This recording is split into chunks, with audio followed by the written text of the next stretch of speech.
Oke, uji hipotesis. Pengertian. Hipotesis merupakan asumsi, anggapan yang mungkin benar. Intinya nanti sebagai dasar pengambilan keputusan untuk memecahkan persoalan atau sebagai dasar penelitian lebih lanjut.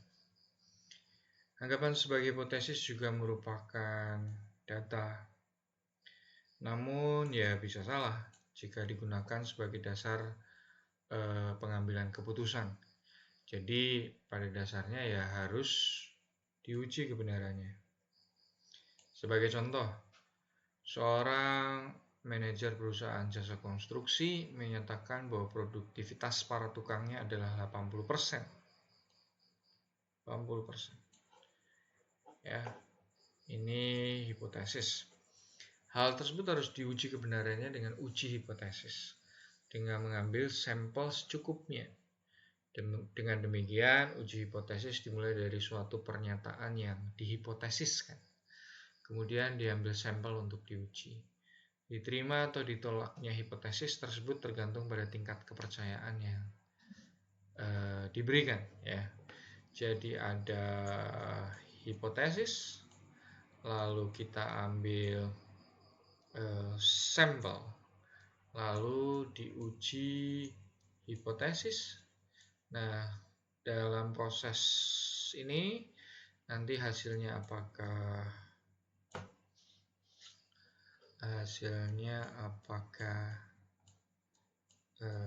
accepted atau decline, ya. Oke. Ya, kedua kondisi ini tergantung kepada tingkat. Ya, alurnya seperti ini. Oke, ini adalah luasan di mana hipotesis diterima. Ini adalah luasan hipotesis ditolak. Ini decline, ini accepted. Perlu diketahui, walaupun parameter sampel statistik terletak pada yang interval kepercayaan, tidak menjamin bahwa hipotesis benar. Namun demikian, metode dianggap paling mendekati kebenaran. Cara yang pasti benar adalah jika seluruh populasi diobservasi. Berikut adalah beberapa uji hipotesis yang sering dilakukan di bidang teknik sipil. Jadi, satu hal yang perlu dipertegas di sini, hipotesis tidak menjamin benar. Tapi hipotesis itu adalah sebuah usaha untuk mencapai garis yang paling mepet dengan kebenaran atau paling mendekati dengan kebenaran. Uji hipotesis ya, ini adalah diambil sampel ya. Nanti akan diuji rata proporsi.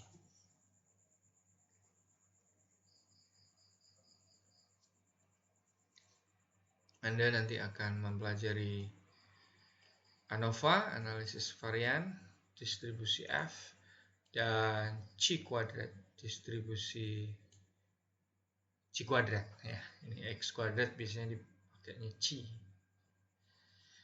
Lalu dari sampel ini, sampel kecil dan standar deviasi tidak diketahui. Jika tidak, maka gunakan distribusi normal. Artinya apa? Kalau tidak, berarti sampel besar. Kalau sampel kecil dan diketahui ya berarti pakai distribusi T. Distribusi normal dan T digunakan untuk uji hipotesis nilai rata, nilai dan proporsi. Dengan batasan tidak boleh lebih dari 2 sampel. Jika sampel besar atau standar deviasi populasi diketahui menggunakan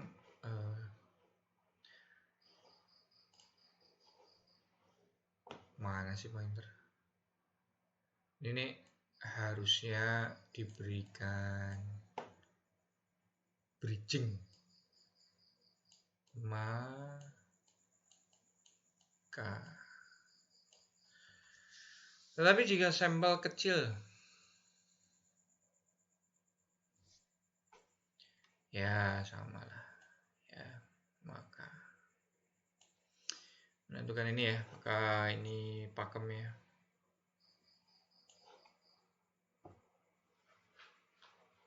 Jadi kalau SD, standar deviasi populasi diketahui, berarti langsung Anda hitung dengan distribusi normal. Gitu. Distribusi F digunakan pertama untuk menguji harga rata lebih dari 2 sampel dengan analisis varian. Dengan analisis varian atau terkenal dengan ANOVA, Analysis of Variance, dapat dibuat perkiraan apakah sampel-sampel yang ada berasal dari populasi yang memiliki nilai rata sama. Kedua, untuk menguji varians dari 2 buah sampel. Lalu distribusi ya chi-square, ya, chi kuadrat atau chi kuadrat, ya x kuadrat, ya, digunakan untuk menguji proporsi lebih dari 2 buah sampel.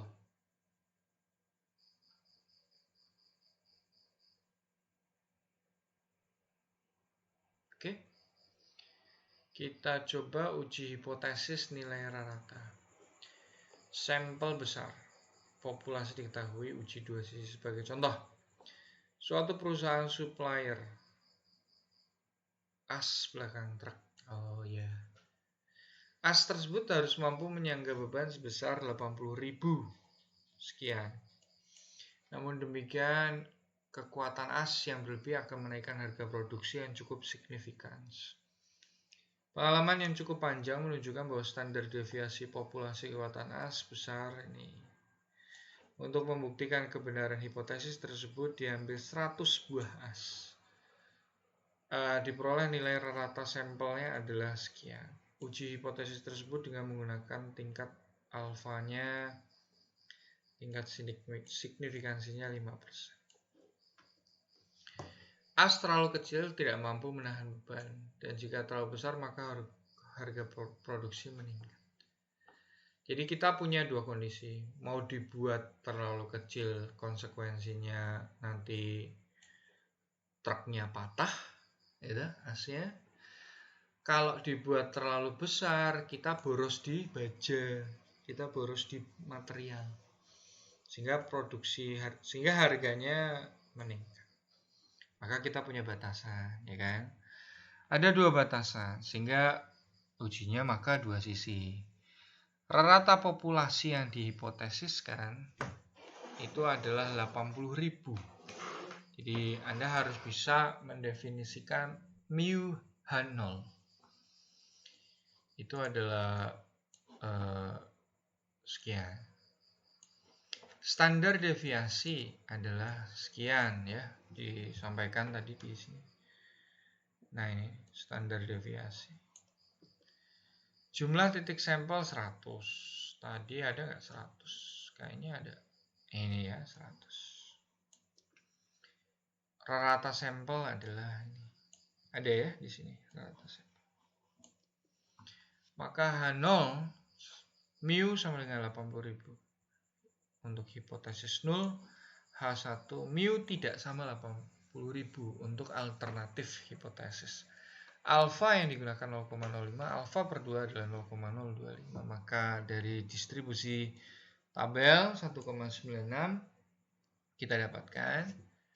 Maka Anda tinggal inputkan rumusnya ya. Di sini menggunakan 80.000 adalah mu H0 ya.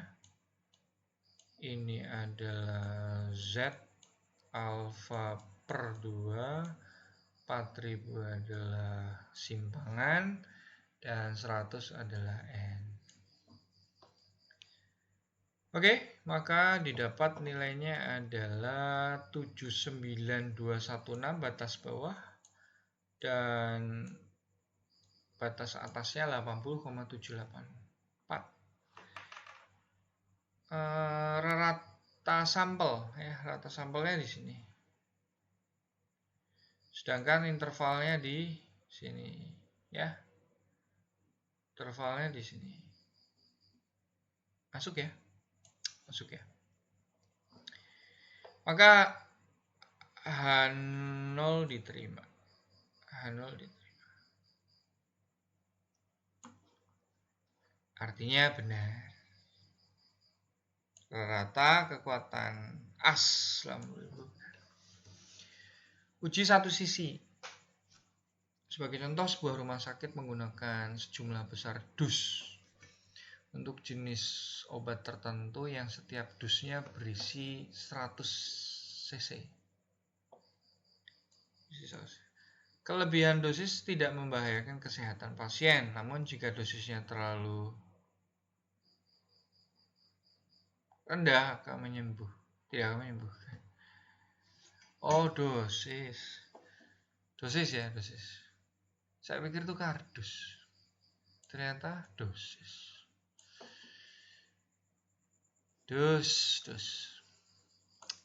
RS tersebut sudah berlangganan cukup lama pada perusahaan obat tersebut. Oleh sebab itu, standar deviasi populasi diketahui 2 cc. Oke ya, jadi punya SD populasi. PIRS menggunakan sampel 50 paket dosis secara acak. Ditemukan rata-ratanya 99,75 dengan menggunakan alfa 10%. Uji kebenaran pernyataan tersebut. Jadi lebih tidak membahayakan, kurang tidak menyembuhkan. Jadi ya Anda bisa, kalau Anda sebagai farmasis atau sebagai orang medis ya Anda mau sampai sana juga no problem lah ya, karena ini kan bisa aja kayak gini ya, baru landainya di sini. Intinya apa ya, lebih nggak bahaya kok, mungkin dosis vitamin C ya. Maka nilai rata yang dihipotesiskan deviasi sekian, titik sampel sekian, rata sampel ya sekian. Karena dia itu batas bawah, berarti harusnya more than ya. Iya, ini betul kan, harusnya more than. Harusnya more than, tapi kita lihat di sini. H0 mu-nya 100 cc, H1 mu-nya kurang dari 100 cc. Jadi ini adalah hipotesis nul. Nah, ini H1 itu kurang dari 100 cc. Sehingga kita itu akan mendesain kondisi tersebut menjadi seperti ini ya, dimana nilainya adalah Anda inputkan mu lalu z lalu tadi mana ini standar deviasi dan n ya, maka didapat nilainya adalah 99,64. Ini adalah batas bawah. Oke.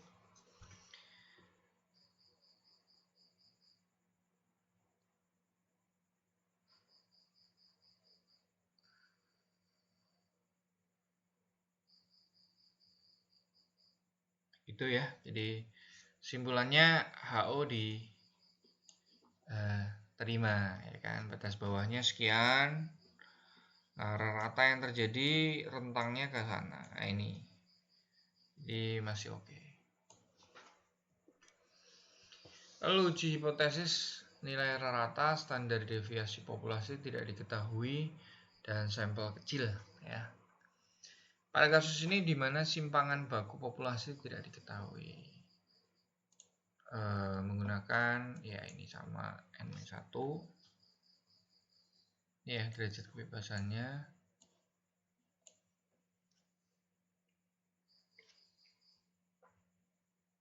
Uji hipotesis dua sisi. Manajemen suatu perusahaan jasa konstruksi yang cukup besar merekrut sejumlah karyawan menggunakan tes kompetensi. Setelah ujian seleksi selesai, manajemen menyatakan bahwa nilai tes berkisar antara 90. Untuk membuktikannya diambil 20 hasil ujian dan diperoleh hasil ratanya 84 dengan standar deviasi 11. Ujilah hipotesis itu dengan menggunakan alfa 0,1 pakai T ya, distribusi T. Saya rasa semuanya sama ya. Ini udah jelas menunjukkan kecil, maka memang asumsinya adalah menggunakan distribusi T. Lalu tingkat kepercayaannya ini 0,9. Nilai standar deviasinya adalah 11. Oke, di sini adalah setelah ujian selesai menyatakan bahwa berkisar antara 90. Ini adalah H1 mu tidak sama dengan 90. Oke, maka alfa adalah 0,1 dibagi diinputkan aja untuk yang alfa per 2-nya mendapat 1,729. Tinggal Anda inputkan nilai-nilainya 90 ini ya, lalu 1,729. Oh, ya ini 90 maksudnya nilai rata ya yang dihipotesiskan. 1,729 adalah ini, 11 standar deviasi, 20 adalah M. Maka didapat sekian dan sekian. Nah, kondisinya bagaimana? Kondisinya adalah hasil ratanya 84. Ya, maka artinya apa? Ini kan yang diterima itu intervalnya di sini ya. Ini interval yang diterima. Accepted. Nah, ternyata nilainya di sini. Maka dia HO ditolak. Hipotesis yang menyatakan nilai rata 90 keliru. Ya. Gitu ya. Jadi itu. Lalu uji hipotesis proporsi ya. Jadi khusus hanya untuk sampel besar saja, efeknya berarti ke distribusinya yang dipakai Z ya. Tabelnya. Direktur SDM dari suatu perusahaan menyatakan bahwa 80% karyawan dapat dipromosikan. Untuk membuktikannya diambil 150 karyawan, ternyata diperoleh 70% dapat dipromosikan. Dan menggunakan alfa 0,05, ujilah hipotesis tersebut. Sampel ya besar, maka digunakan distribusi Z. Proporsi sukses dari yang dihipotesiskan 0,8, yang gagal 0,2 ya kan. Ini adalah sukses, dapatnya 0,8, ini gagal, dapatnya 0,2. Jumlah titik sampelnya sekian, dan proporsi sukses dari 150 ada 0,7, Q bintangnya adalah 0,3. Maka Anda tinggal inputkan, nul hipotesisnya adalah 0,8 ya, dan hipotesis alternatifnya adalah 0,8. P tidak sama ya, ini seharusnya P gini ya, 0,8.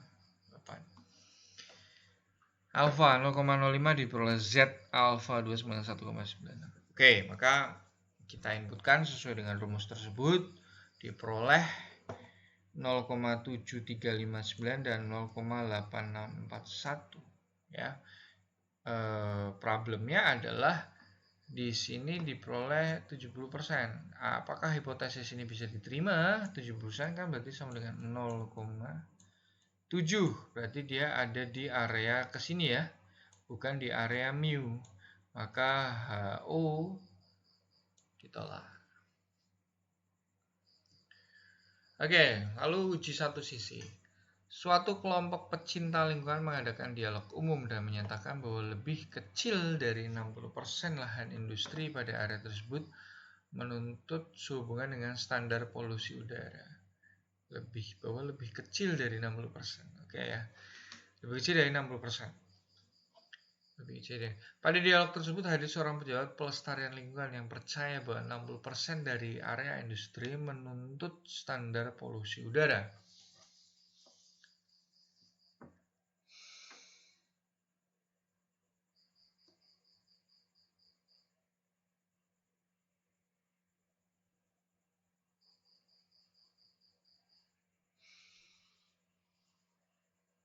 Oke ya, untuk membuktikannya diambil 60 industri dan ditemukan bahwa 33 industri menuntut standar polusi udara. Uji hipotesis seperti ini. Oke, jadi tuntutan-tuntutan atau hipotesis yang dilontarkan itu yang mana ya? Yang ini ya, 60%. Lalu HO ya adalah 0,6. Lalu hipotesis alternatif adalah kurang dari 0,6.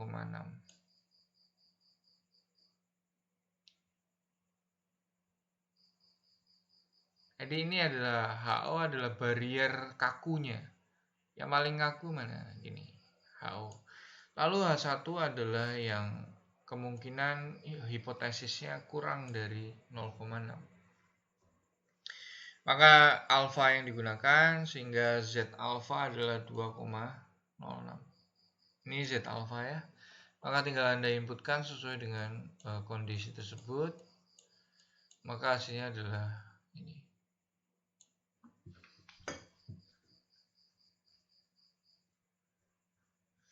Nah, problemnya adalah bagaimana dengan posisi P ya. Posisi P atau hipotesis ya.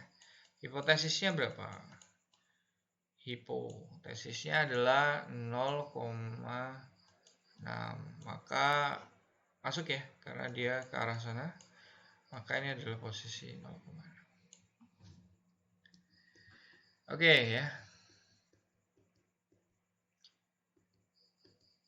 Silahkan jika Anda ada pertanyaan. Terlebih kalau mungkin dari Anda bisa menyampaikan mengapa di bagian sini hipotesis alternatifnya tidak sama dengan 80.000. Namun di bagian sini 100 less than 100 cc. Kalau Anda memahami itu, kalau ini juga sama, tidak sama dengan 90, maka Anda kalau sudah paham, maka Anda akan punya sense untuk mengerjakan uji hipotesis. Oke, jika ada yang Anda sampaikan, silahkan sampaikan di grup MS Team.